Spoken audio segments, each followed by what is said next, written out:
Hello students, already in the previous sessions we have already started the lesson microorganisms, and already we have seen the types of microorganisms which are present in our surrounding. So depending upon the nature of the organisms, on the effect of the microorganisms on human beings, we are going to classify these organisms into two types, that is the useful microorganisms and also the harmful microorganisms. So regarding the useful microorganisms, in the previous session we have discussed in detail. So now let us see how the microorganisms are going to harm the organisms like human beings as well as the plants as well as the other animals. So here we can see that the organisms which are going to cause the diseases, or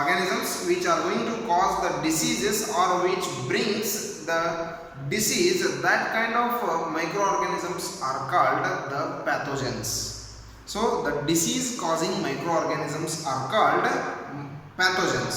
So here the pathogens maybe they are going to destroy maybe the human health, or maybe they are going to destroy the clothings, or maybe they are going to destroy the leather, or they may affect on the plants, or they may affect on the nature of the soil, or they may go to destroy the environmental aspects. So like this, the things or the microbes which are going to opposite of the other organisms including human beings, that kind of microbial contents we consider as the pathogens. So the disease causing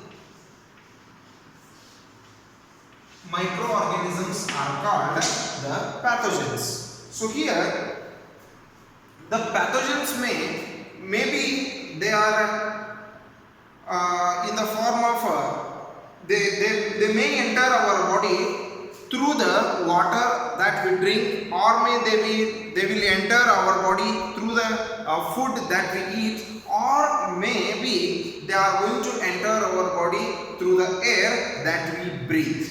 So just they need a medium to enter the host body. So here the host is the organism in which the organisms are going to develop, or in which they are going to reproduce, or in which they are going to continue, or in which they are going to maximize their numbers. So that kind of organisms we call as the host. So here the diseases which are going to caused by the microorganisms, they may spread by the different mediums, either maybe through the water, or through the physical contact, or by the air, or by the other things. So here the diseases which are going to transmitted from one person to another person by any kinds of the mediums, those are considered as the communicable diseases.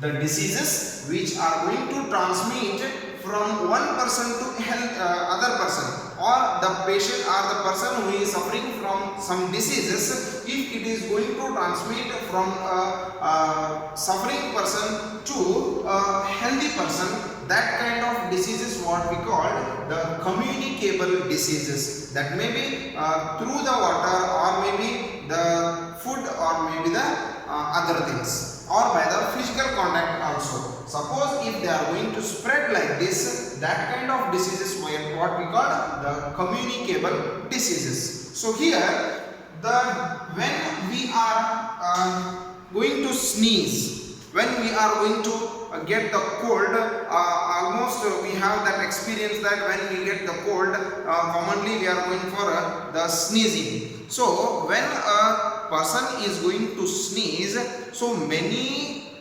droplets are coming out in the form of the moisture that contain thousands of the disease causing microbes. So when we are going to see, when we are going to check the number of organisms or the microbial disease causing agents which are present in one sneeze, nearly it's about 3 lakh is measured. So here 3 lakh microorganisms are coming out from that person, so when he is going to sneeze. So here like this, when we are going, these disease causing microorganisms, they are not going to contact with a healthy person directly. But if you are going to consider, when a person is going to, when a person got the cold, when he is sneezing, suppose the person who is sitting along with that patient in his right, he is not getting the disease, and the person who is sitting with that patient in the left, he is getting disease. So how it is possible, sir?